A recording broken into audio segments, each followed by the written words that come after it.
Welcome everyone. How are you? How are you today? Good. Feeling good? Feeling ready for Rafael? Rafael, feeling ready for us? Rafa. Okay. So let's let's do a short prayer to come here. Everyone, come here.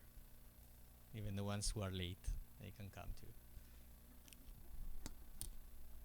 Let's take a let's take a deep breath and conscious breath to bring not just our bodies here, but our spirits as well. And let's do that in a state of gratefulness for this opportunity, for this house, for the mentors, for the volunteers, for everybody that serves and that makes this space and these moments possible. And let's ask for ourselves that we can have an open heart, an open mind for the teachings that are going to be shared with us by Rafael tonight. And with that in mind, let's ask for permission to begin the works of the evening. So be it. And now, Rafa.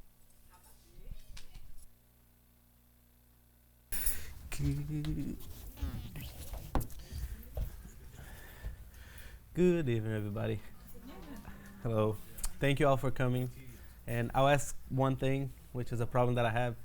When I speak for too long, I start speaking to the inside. So if I start not speaking loud enough, you guys can tell me. I would appreciate if somebody said it. Thank you so much. Okay, so I chose a topic that interested me. And the first time I'm not speaking about magnetism, which was what I talked before. And I decided to talk about our planet Earth and adapting Jesus' word. I called it Earth, a dwelling in my father's house. And with a few people here, and it's a subject that I'm interested, it's planets and aliens. So I went searching more about it inside Spiritism, and I found several things about it. And I'm just here to share what I've learned about it. And there's a trend going on about bibliography. People say that it's Antonio, but I've seen Juan doing that a lot of times. Actually, since the first presentation that was here, Juan has been doing that. So, and I'm going with that too. Since before I always talked about one book, it was easier to just say one, but this time I'm talking about 3 books, which is the Spirit's book, the Gospel According to Spiritism, both from Allan Kardec, and then we have On the Way to the Light from Chico Xavier by his spirit guide, Emmanuel, and there's a quote from the Bible. And I would like to start with a comment from the answer from question 115 on the Spirit's book, that God has created all spirits in a state of simplicity and ignorance, that is to say, without knowledge. He has given to each of them a mission with a view to enlighten them and to make them gradually arrive at perfection through the knowledge of the truth, and thus to bring them near and near to himself. So I started with this because we all here learning and studying. So we were all created with simplicity and ignorance. So we can all learn and share. And I think that's the easiest way for us to learn. It's sharing and us going after the knowledge. And that's what I like to start this presentation. So if everybody has a subject that they want to study or keep furthering, I want to improve, maybe motivate you guys with the knowledge that we have in this house, and that we can find out in our books. So, with that, talking about other words, our planet, I'll start with a chapter from one of the books in the Spirits book, what talks about two actually, them the plurality of words and plurality of existence. So that was one of my first contacts on it. That was one of the question 55 on the Spirits book that said, "Are all the globes that revolve in space inhabited?" And the Spirit answered, "Yes. And the people of earth are far from being, as you suppose, the first in intelligence, goodness, and general development." So that means that there's life out there too, not just us. And we all assume, at least I did for a long time, that, and I not assumed, but I thought about it, is it really just us? There's life out there? And with Spiritism, I had more contact with it. And then we also have questions about other planets, which was in the next question. Do all planets have the same physical constitution? And the Spirit answered, no, they do not resemble one another at all. So there's diversity out there. God created diversity as well, so it's not just one way, and we barely know ourselves in here. And I don't know, I'm get curious and I just want to know more about it. And then even before Allan Kardec, we have some words about life in a different place, let's put it this way. And that it's also in the Bible. On John 14, I use the New American Standard Bible. And on verse 2, he talks about it. "In my Father's house are many dwelling places. If it were not so, I would have told you." So Jesus told us too that there's other life out there. And then I'm like, wow, that's really interesting, And it talks about Jesus talking about he's our Father's house. So like, what will be the house, And from the spirits and before, so I'm thinking about the Father's house being the universe out there, and each planet being one of the dwellings, so a new plane of existence. And that's, I don't know, exciting. At least I find it really exciting. And still in the Spirits book, we have other questions about it. So I kept trying to learn more about it, because now the Spirits told us that there's life out there. We saw that Jesus already said something about it. So what are those words? How, like, what are they made of? How they go on? So in question 185, is the physical and moral state of living beings on every globe always the same? And since the material part, it's different, so I assume that it was different too. And they say, the Spirits answer that no, they're not the same. Words are also subject to the law of progression. All have started out by being inferior, and earth will undergo a transformation similar to what has occurred on countless other words. So on that one, I found that there's a process behind it. So we go through stages, we evolve, we progress. And I'm still curious about where are they made, because I think about myself, I'm a chemist, so I know the chemical structure of some way, so I keep thinking about that on the molecular level, like what would be the difference. I see like different combinations with chemistry, and I keep thinking about that. So, and also there's like a progress through it, like we change, we evolve. So how is that process? Like how would that work? And it talks about Earth transforming too. So what are those stages on it? Like how would that progress go on? And on a few questions before it, it still talks about it on 182, when Allan Kardec asked, can we know precisely the physical and moral state of different words? And he talks about as spirits, we can only make revelations according to our degrees. So it depends on our stage that we know. So we go back to that question 115 about we created simple with simplicity and ignorance. So we got to know more to have more knowledge available, so we can know more and maybe discover a new word, literally, and just inside us. And I still think about this progress. How does the progress work?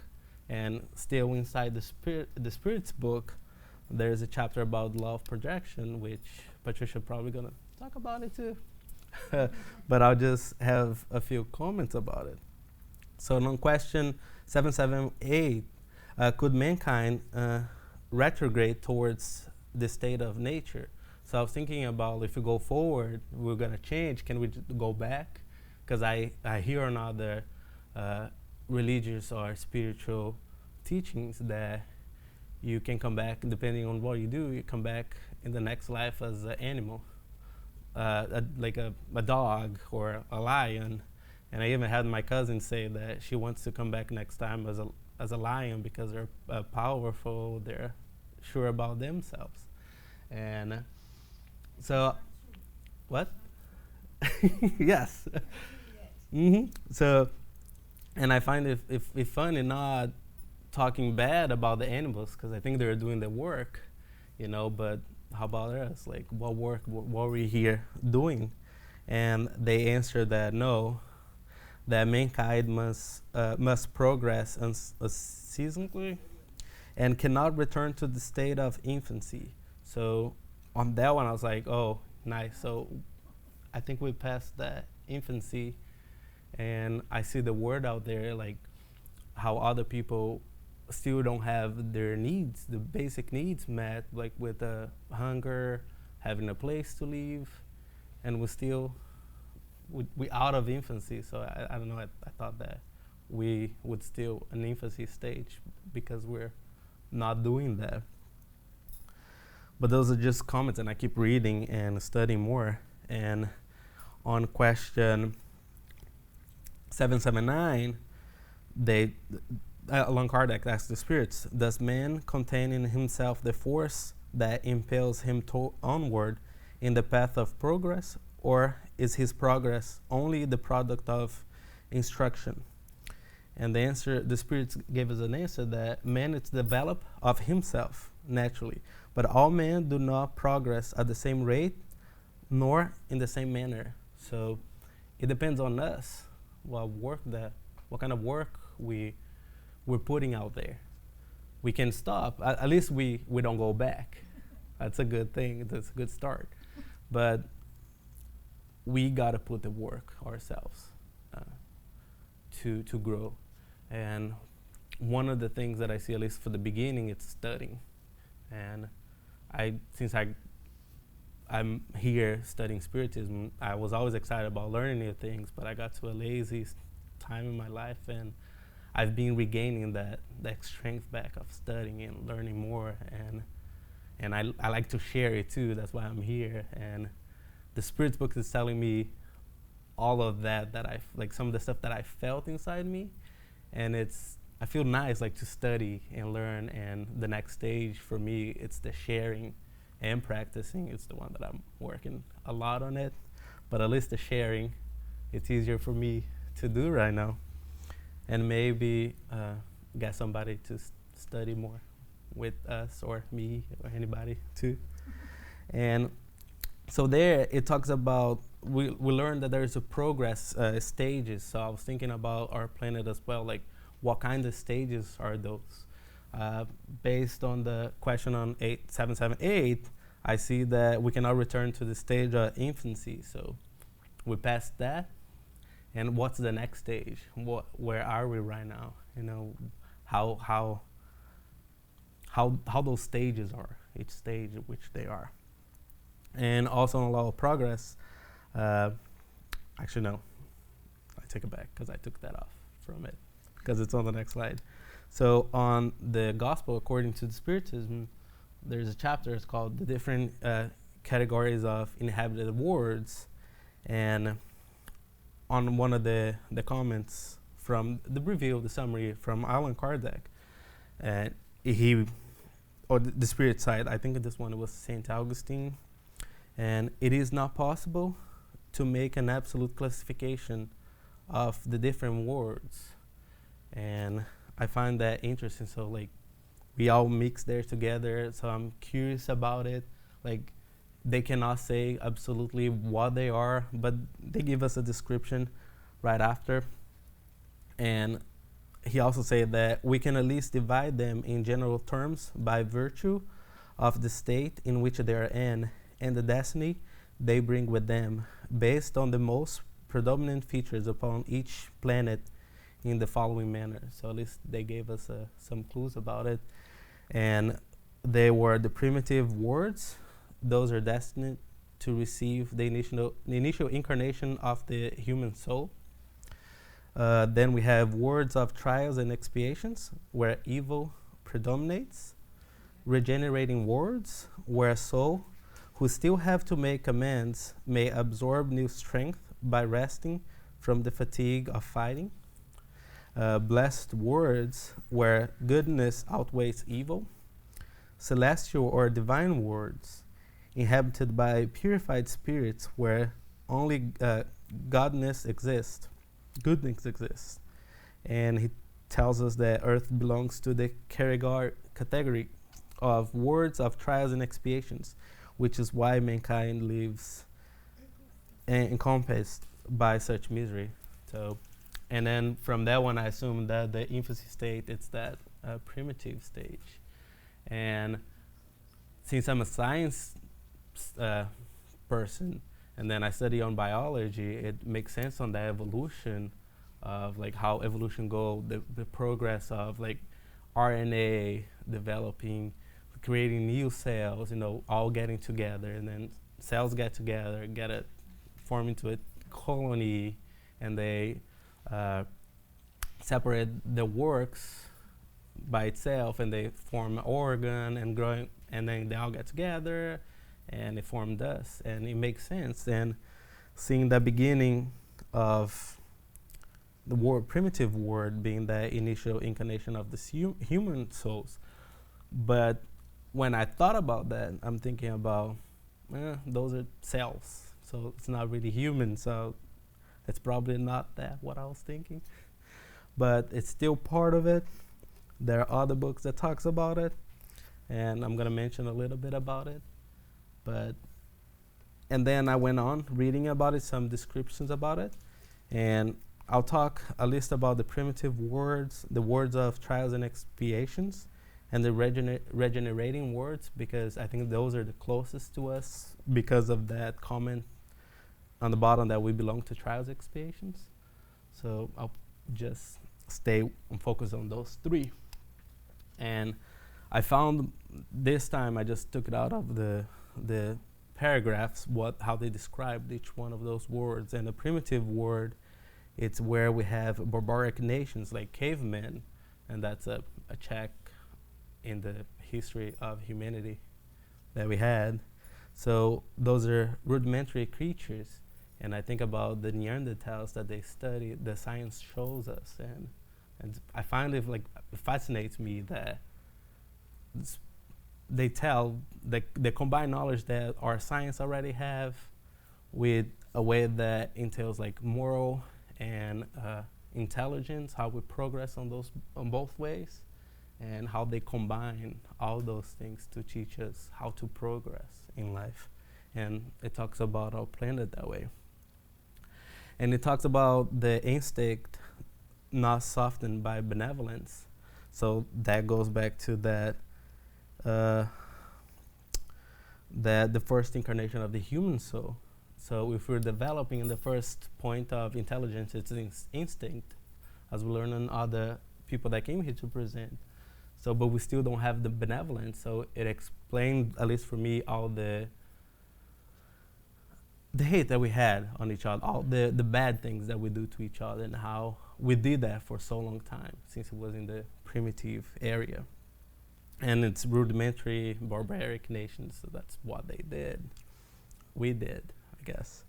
And we had no just they had no notion of justice or injustice. So they didn't know what was right or wrong that I got from there. So I don't think we can really blame if you don't know uh, what is right or wrong. And the brute force is the law, and like no, there was no, of course, there's no industries or inventions because there's just brute force. You're trying to survive, which goes to the next point. The time is used to find food, so that's what we did. We just want to survive, and that it makes sense with the what science tells us how civilizations happen in the during this primitive time, but we still had a vague intuition of a supreme being, and it's one thing that I don't know if anybody passed through like a bad time. That's one thing that it's a last hope in there that I think at least I had, and I hear other people saying that too. It's like we still had that hope, like that you believed in something, and that kept at least me going on and like to go more, to learn more through those bad times and keep learning and living too. So it's nice that we have that inside us, even in the primitive state. We had that in the primitive stage. And then for words of trials and expiation, which the Spirit told us that it's what we had today. So we had superior intelligence from before, and innate qualities that entails with reincarnation, because we die, we go to the spirit realm, and then we come back, and we still have those knowledge. We gain those knowledge, so everything we did, it counts, and we're still learning on top of that. We have vices now, and it goes to the next point too. We have a notion of moral imperfections. So we start developing our pride during that time, the primitive time, and now it's established on as a word of trial expiation. We have selfishness because I'm trying to have my food. That's my food. I gotta survive. So we really developed that, and it's fun that there's a mixture of primitive beings and exiled spirits from regenerating words. And I was like, whoa, there's exiled spirits, so aliens, I guess. And it was fun. That was like in the beginning of what I was like going for, trying to see about the life out here. And then those exiled spirits are those who rebel against God's law. So it feels like a punishment. So it makes sense with the name of Word of Trials and Expiations. They gotta expiate from that rebelling against God's law. And those exiled exiled spirits, those are the ones that help us help progress those primitive spirits by work hard to build a blessed world. So even though they think they're punishing, like they're in a punishment, they're still here. Like it goes to the teaching to learn. So it's somebody that knows something else, share with others, and let's build a better world. So it goes to the work on ourselves. When the other questions that it talks about, it depends on that person, that spirits. So I don't see like a disconnection between like each line. One builds to the other, one helps the other, all the teachings that they have, and it's all telling us to work on ourselves, helping others, helping ourselves to build the blessed words, which is the fourth stage of the word. And in that time, we fight against our own vices, and it matches today, like what I feel today, like fighting against my pride. You can't tell me that I'm wrong. And then that pride like really builds up in me. You can have my parking spot. That selfishness, like that mine, and that's one thing that I've been fighting a lot, and I'm learning that it's part of that progression, that learning experience. So I don't feel that, I try not to actually feel that guilty about it. Still feel it sometimes, but I go back to those studies, and and then we have more hope in the regenerating worlds, which is a transition phase between probation and happiness. So there's a better ahead, the better future ahead of us. And it will be a time of calm and rest to continue our purifying progress. So I'm interested in that part of the stage of the world. There's still experience, and there's still experiences. We still experience our sensations and desires, but we're liberated from ungoverned passions, like pride and selfishness.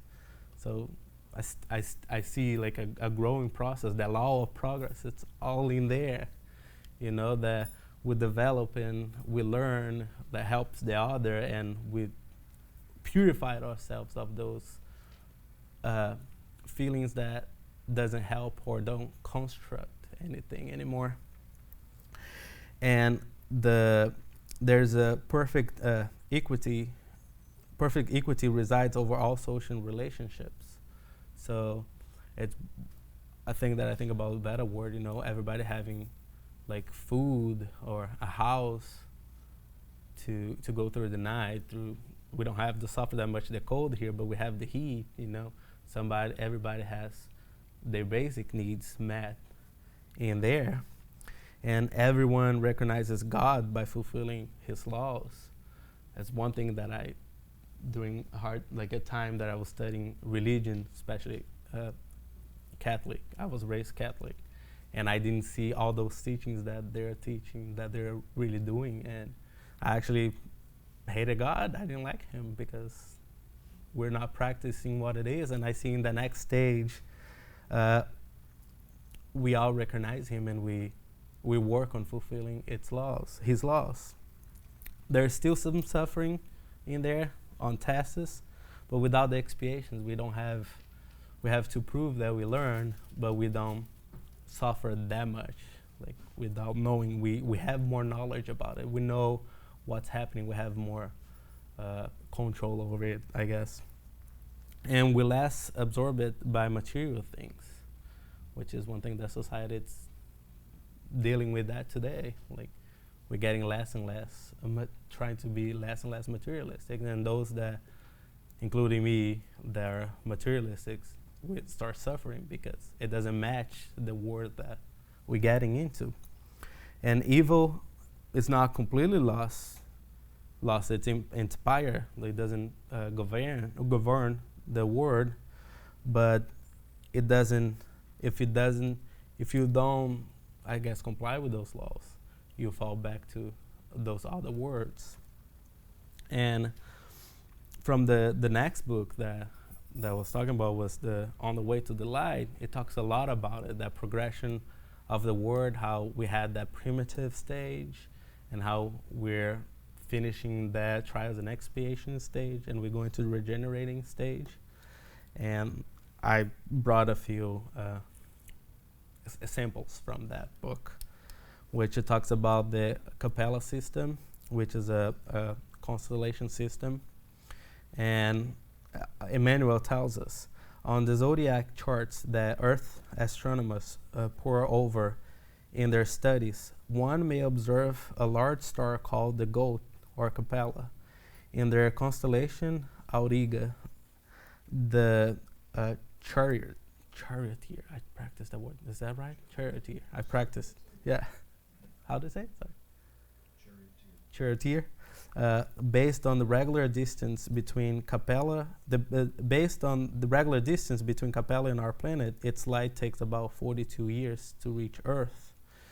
And nearly all words dependent on Capella have already been purified both physically and morally, in comparison with the backward stage of Earth, where humans nourish themselves in the flesh of their less evolved brethren, the animals, just as they did in the prehistoric ages of their existence, and march against each other to the sound of war rhymes, like religious songs, disregarding the simplest principle of fraternity and doing very little to rid themselves of their selfishness, vanity, and wretched pride. And he continues in a word of in transition. Many thousands of years ago, this is an example of that transition from uh, trials and expiation to regenerating. Many thousands of years ago, one of the Capellas planet, which resembled Earth in many ways, reached the culminating of one of its extraordinary evolutionary cycles, the final struggles of a long perfecting process were being finalized, just as it is now happening with you regarding the anticipated transformation of the 20th century at the twilight of civilization. Several million rebellious spirits were living there on the pathway of general evolution, making difficult to consolidate the hard-earning gains of those people full of compassion and virtues. However, an act of widespread cleansing would banish these rebellious spirits from that humanity that had aligned itself with perpetual harmony for the construction of its lofty endeavors. The great spirits community, detectors of the cosmos, thus decided to send those crime-hardened spirits here to faraway Earth, where they would learn to accomplish great conquest of the soul through pain and the hard work of its environment, while at the same time giving impetus of the progress of their less evolved brothers and sisters. So it's exactly what we saw in the Spirit's book, in the Gospel according to Spiritism. It tells us that story of those exiled spirits that came to help us progress. I don't know if I'm that primitive that was here or if I'm one of the exiled, but it's still good.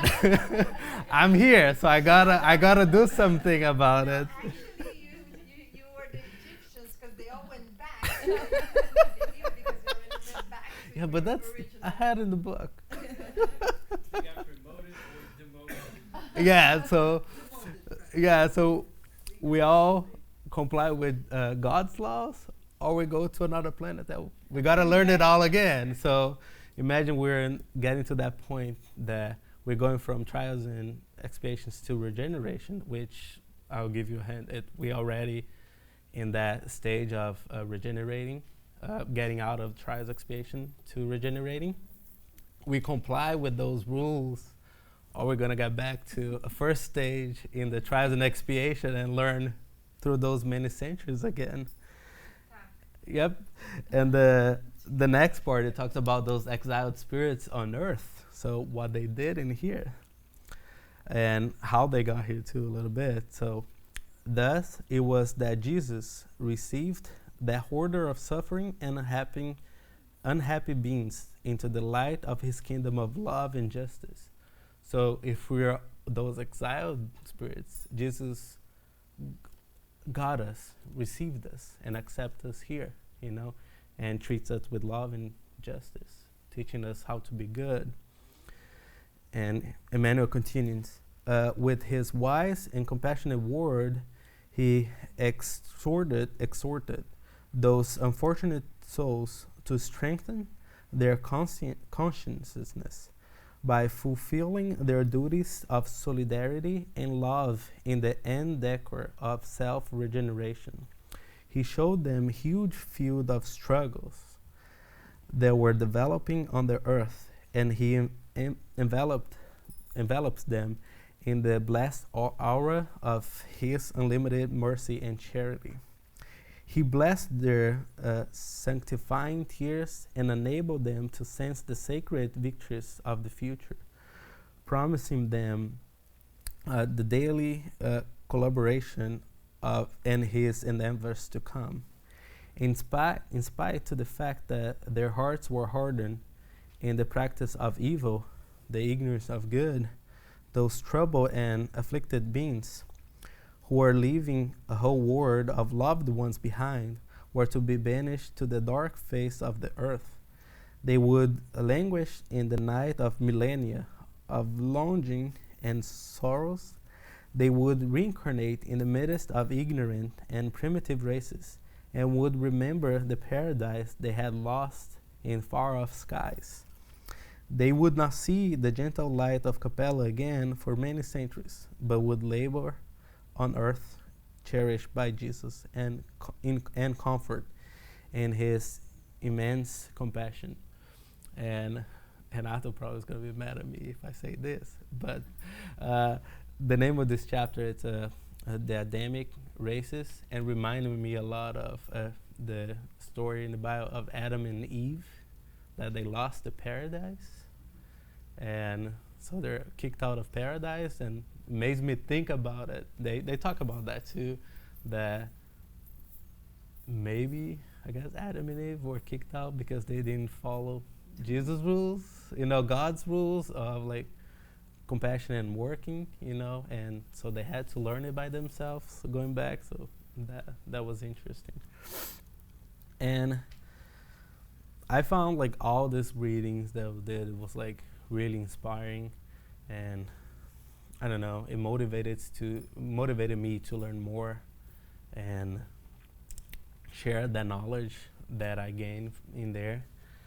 And one part that, I'm sorry about the long text, but I still have another one that was at the end of the Spirits book, which I read a few times, but this time it was changing. I saw things that I didn't see before, I didn't pay attention before, but then we studied more and more. And St. Louis, which for me it's almost like a prayer on the last question of the Spirits book, that Allan Kardec asked, will goodness ever reign on earth? And then St. Louis goes on, goodness will reign on earth when almost among the spirits who come to live here, the good outnumbers the bad ones.